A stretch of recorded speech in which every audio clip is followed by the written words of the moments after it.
No one remembers now, not with the stadium expansion to squeeze in all the Super Bowl banners, but the Patriots were the original underdog of 21st century football. Tom Brady, at 40 years old, will start his 8th Super Bowl, the first quarterback to ever do so, and despite his age, the Patriots are favored to beat the Eagles. But when Brady suited up for his first one, he was one of the all-time underdogs in Super Bowl history. That's what is so fascinating about the Patriots dynasty. There is a Fartief scenario, admittedly one needing a lot of Fartiefs, that has New England as a great, well-run team that came up short more often than not. What makes Brady, Bill Belichick and whatever rotating cast of characters they're trotting out so good is the ability to stare into the fire and, unflinchingly, execute in near-perfect fashion. Once upon a time, the Patriots were a 2-touchdown underdog that upset the Rams. Within a decade they were nearly a 2-touchdown favorite that lost to the Giants. They've won Super Bowls with a lead. They've won Super Bowls with historic comebacks. At one point, people wondered if they would ever get back to a Super Bowl. Knee-jerk historians legitimately thought Belichick and Brady might not be able to win a Super Bowl in a post-Spygate world. This is not hyperbole, it is fact. From January 2015 via TheGuardian.com, before the Pats ripped off their recent run of 3 Super Bowl appearances in 4 years, there were still old opponents on the Rams and Panthers bitter about the way their Super Bowl losses went down. Before New England played Seattle in Super Bowl 49, multiple teams reportedly called Pete Carroll to warn him about how the Patriots might prepare.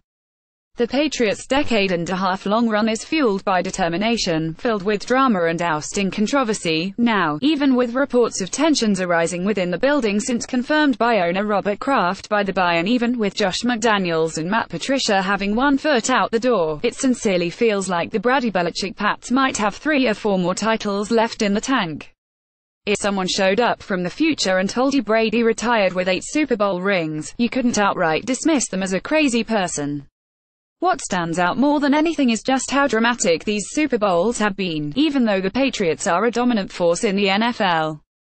Nothing was ever really easy for them, with maybe the exception of their 3rd Super Bowl victory, against the Eagles. And even then they didn't cover. Game opponent result line over under Super Bowl 36 Feb. 2002 Street. Louis Rams 2017 Patriots win Rams 1452.5 under Super Bowl 38 Feb. 2004 Carolina Panthers 3229 Patriots win Patriots 738.0 over Super Bowl 39 Feb. 2005 Philadelphia Eagles 2421 Patriots win Patriots 747 under Super Bowl 42 Feb. 2008 New York Giants 1714 Patriots loss Patriots 12.554.5 under Super Bowl 46 Feb. 2012 New York Giants 2117 Patriots loss Patriots 353.5 under Super Bowl 49 Feb. 2015 Seattle Seahawks 2824 Patriots win Pick'em 47.0 over Super Bowl 51 Feb. 2017 Atlanta Falcons 3428 Patriots win Patriots 357 over as they embark on the voyage for their 6th Super Bowl title in their 8th appearance. Let's look back at how the past 7 unfolded. Patriots 20, Rams 17. Not only did this game kickstart the Patriots dynasty, it would kickstart a nice little run of pretty good Super Bowl matchups. This was the ultimate sharp versus square situation, which, again, was not how you would picture the Pats. They were the scrappy underdog with a no-name quarterback who captained a perfectly fine, low-octane offense that came up big in the clutch moments. The Pats, now considered unstoppable on offense, were up against the greatest show on turf and they were underdogs by 14 points. I distinctly remember watching this game at our Groveland Avenue house in college. One of the guys in the house had purchased what, at the time, was a huge 46 inches maybe, flat-screen television from Best Buy. Sorry about that, Mr. Cherry. The quality would probably qualify as SD now. You can read the glory of John Madden and Pat Summerall announcing a Super Bowl in all its low-def glory thanks to the NFL uploading the whole thing to YouTube. The over in this game was 52.5 and anyone who took that and/or laid the points knew they were dead men walking before halftime. The Pats choked off the Rams' offense, few points were scored, and when Tyler picked off Kurt Warner and took it to the house to make it 73 New England with 849 to go in the second quarter, the realization that the Patriots could win the game really started to set in. We talk about underdogs pulling off upsets all the time, but you really can't overstate how huge a favorite the Rams were here. The Pats pulling this off is the greatest post-merger Super Bowl upset if you go strictly by the point spread. New England led 173 going into the fourth quarter. Friendly reminder: the Rams led the NFL in scoring at 31.4 points per game, lost just 2 regular season games, finished the season with an eye-popping plus 230-point differential, and hung the 40-burger in the divisional round against Brett Favre and the Packers. This was a heretofore unstoppable offense, and it was being almost shut out through 3/4 of the Super Bowl. The score wasn't dramatic, but it was stunning. Fortunately, Warner and co. would rally to make it a game, with the one-time grocery bagger sneaking in for a 2-yard score and following it up with a pass to Ricky Proehl for a 26-yard touchdown with 130 left that tied the game at 17-17. Enter Tom Brady, 9 plays, 53 yards later. Enter Adam Vinatieri, via NFL broadcast, and the rest is history, except no one really knew the Pats were starting a dynasty at that point. They would miss the playoffs the next year before returning in 2003 with a vengeance. Patriots 32, Panthers 29. New England steamrolled through the regular season, going 142, behind the best scoring defense in the league. The offense was average, but Brady produced his second successive season with more than 3,600 yards, which is a funny thing to say today. His 3,620 yards would have fallen between Blake Bortles and Case Keenum's respective totals this season, but the Patriots still hadn't become an offensive juggernaut. Carolina's defense was loaded on the defensive line, with Julius Peppers, Mike Rucker, Chris Jenkins and Brenton Buckner. John Fox was the head coach, Stephen Davis was a dominant power back, and Steve Smith had just burst on the scene with his first 1,000-yard season. Carolina played over its head, mostly, and was a big underdog in this spot. The total here should tell you a lot about what Vegas expected. 38 is a crazy low number for a Super Bowl, with the public usually leaning over. It looked like a good bet, though, with these teams smashing heads and going scoreless almost the entire first half, until a Deion Branch touchdown from Brady broke open the floodgates. I'll tell anyone to this day, that was the most physical game I've ever played, former Patriots safety Rodney Harrison recalled later.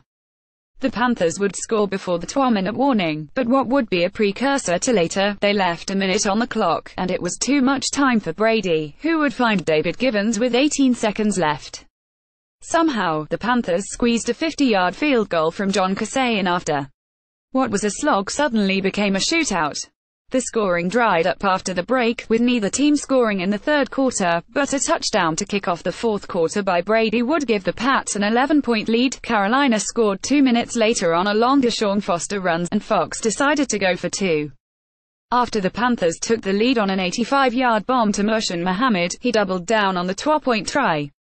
There's a decent chance those failed attempts keep him up at night. Newly minted Titans coach Mike Vrabel would catch a 1-yard touchdown pass with under 3 minutes left, even though everyone saw it coming, and the Panthers would answer with 108 left on a Jake Delhomme pass to Ricky Proehl. That guy again, via NFL broadcast. Spoiler: Brady got too much time. After Kasay sent the ensuing kickoff out of bounds, an all-time stomach punch penalty, Brady went 37 yards in 6 plays, and Vinatieri again would bury a Super Bowl-winning field goal. There is something awe-inspiring about watching Brady casually cut someone open on television, especially when you know it's coming. This happened during Tiger Woods' peak. He and the Pats were a lot alike in that regard. Good luck stopping them. Patriots 24, Eagles 21. If you broke down every funny bounce the Patriots had into a worst-case scenario for them and tried to conceive of a way they never won a Super Bowl, you can almost get there. This game was always New England's to win. The Pats entered this game as touchdown favorites again after going 142 in the regular season for the second straight year. People don't remember this either all that well, but at the time of this Super Bowl, Tom Brady had never lost a playoff game. There were actual debates about whether he would ever lose one. Brady won his first 10 playoff starts. A look at the win probability graph from Pro Football Reference makes it clear this was by far the easiest win of the Patriots dynasty. Via Pro Football Reference, the biggest drama in this game involved the Eagles, and not necessarily in great ways. Terrell Owens, who broke his leg in the middle of the season, came back for the Super Bowl and in a move that more Hall of Fame voters should remember caught 9 passes for 122 yards on a busted pole. Donovan McNabb might or might not have thrown up, he denies it, but we all saw it happen, and yet, no video footage exists, and the Eagles definitely puked on their own shoes in metaphorical fashion, botching their clock management late and never giving themselves a real shot to pull off what the Rams did a few years earlier. The Eagles trailed 2,414 at the 2-minute warning but had the ball, because they had gotten it back with 540 left in the game. Unfortunately, they needed a 13-play, 3-minute, 52-second drive to score a touchdown, leaving them little time left for another scoring drive. After using their timeouts and forcing a Pats punt, the Eagles got the ball back at their own 4-yard line with 46 seconds left. McNabb would throw a pick to end the game and give the Pats their 3rd Super Bowl in 4 years. Giants 17, Patriots 14. The Pats would make the playoffs the next 2 years but gasp lose before the Super Bowl, once to Jake Plummer and a second time to Peyton Manning. Basically the same guy. Losing made the Pats angry, so they decided to uncork arguably the greatest offensive season of all time in 2007. New England added Randy Moss, Wes Welker, and Dante Stallworth that offseason and shattered every passing and/or scoring record out there. They destroyed everyone in the path, going 160 in the regular season and actually inspiring columns about whether they were bad sports for running up the score on everyone. That actually happened. More than once. Via the New York Times yada, yada, yada, the Patriots made it back to the Super Bowl, morphed into the NFL's Yankees, the ultimate villain after spending half a decade as America's underdog who kept winning in a gritty fashion, and were 12.5-point favorites against the scrappy New York Giants. The over-under in this game was 54.5, and the Giants provided the first formula for beating the Pats: get pressure on Brady by only bringing 4 guys, keep things close and come away with an impossible helmet from an obscure receiver late in the game to keep the driver before throwing a touchdown to your star wideout who would eventually spend time in prison for shooting himself in the leg. The helmet catch was one of the greatest Super Bowl moments in NFL history.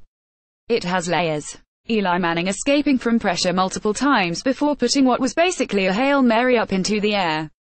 Look at this catch. Via NFL broadcaster, you'll see this clip 100 times over the next 2 weeks because the Pats are back in the Super Bowl.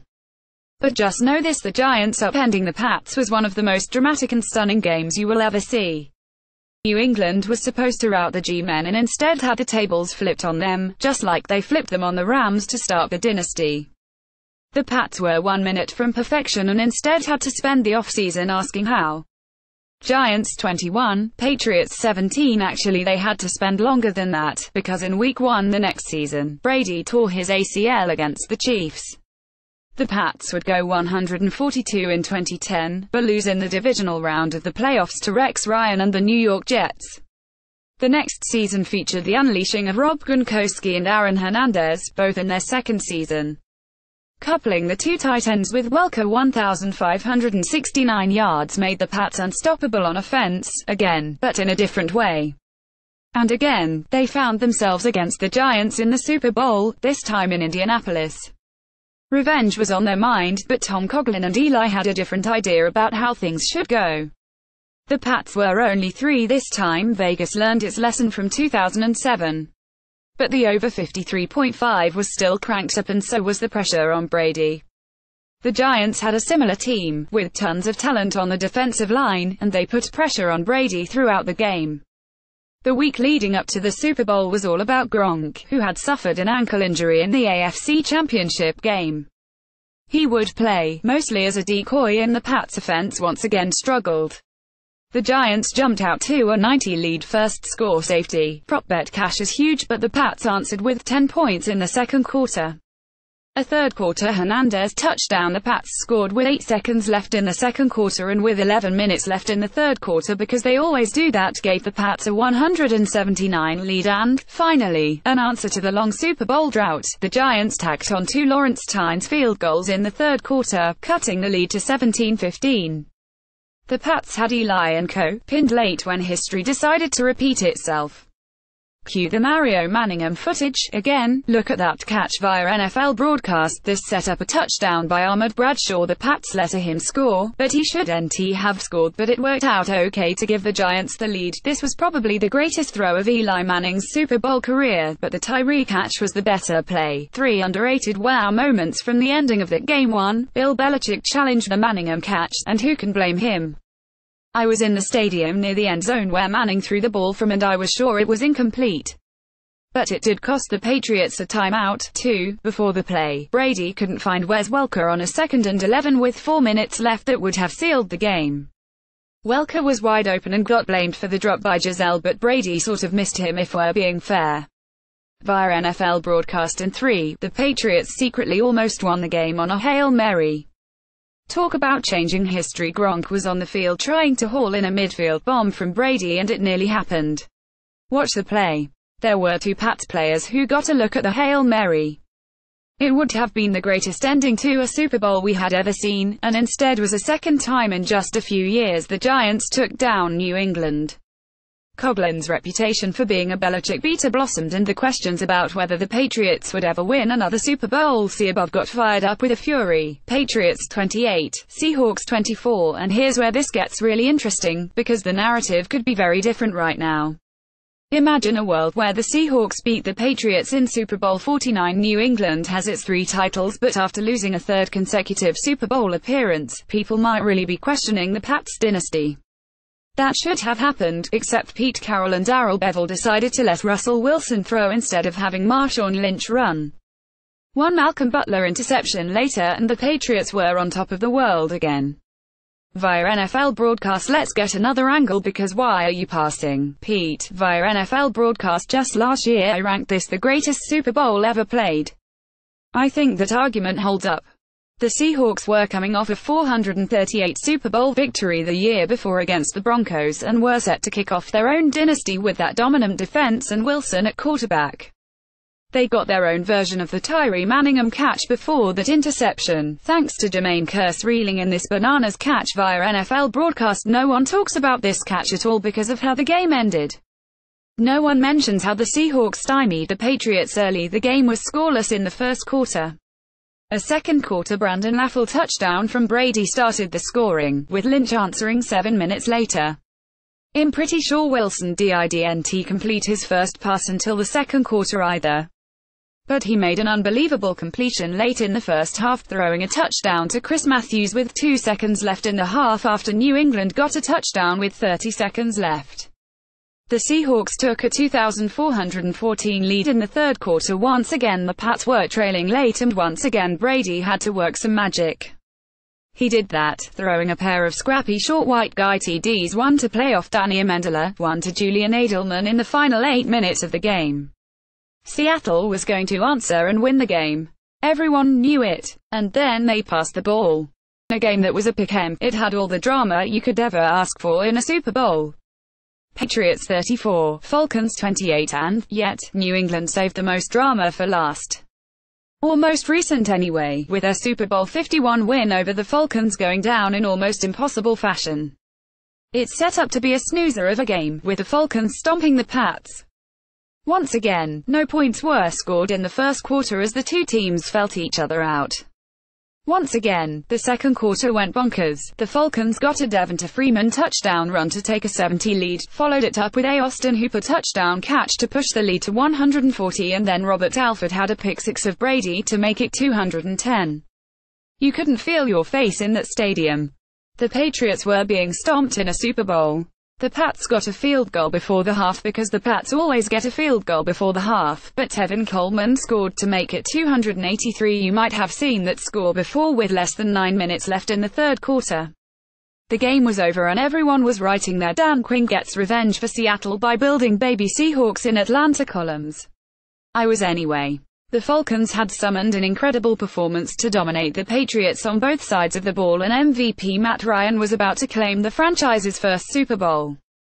Then Tom Brady happened. A third-quarter score to James White cut the lead to 289 and gave us the all right, if X and X happen, maybe this is a game thought. A Pats field goal made it a two-score game, and a Donta Hightower strip sack of Ryan shook everything up. Via NFL broadcast, the Pats would follow that 5 plays later with a Danny Amendola touchdown catch, followed by a White 2-point conversion, to make it 2,820. How did we get here? Suddenly the Falcons couldn't breath. They still had the best offense in football, they still had the playmakers, and they still had an 8-point lead. Get some first downs and it would be a tough situation. Get a field goal and the game would be over. Freeman picked up 39 yards on a pass from Ryan that opened up the lungs a bit. 2 plays later, Ryan hit Julio for the Falcons' version of the catch. How does this happen to the Pats every time? Via NFL broadcast, the Falcons were in field goal range at this point, but after Freeman was stuffed, Ryan dropped back to pass and got sacked. Via NFL broadcast, oh no. The Falcons were called for holding on the next play and forced to punt. Brady got the ball down 1 score with more than 3 minutes left. You know how this story ends. There was drama left for the Pats, of course, with Edelman having to catch this ball via NFL broadcast. Impossible. And yet, it all happened. It wasn't a roller coaster, so much as it was the Falcons going full Thelma Louise, via ProFootballReference.com. Going against Tom Brady and the Patriots is just tough though. When they got the ball in overtime, the game was over. Everyone watching knew it and everyone in the stadium knew it. Brady and the Pats were scoring and winning the Super Bowl. Oddly enough, their only overtime victory in the first Super Bowl to ever go to overtime was the Pats' biggest margin of victory, 6 points in the lengthy history. Somehow, someway, they managed to shoot a heaping pile of drama into the biggest stage of the NFL season every single time they show up. Hopefully Super Bowl 52 is no different.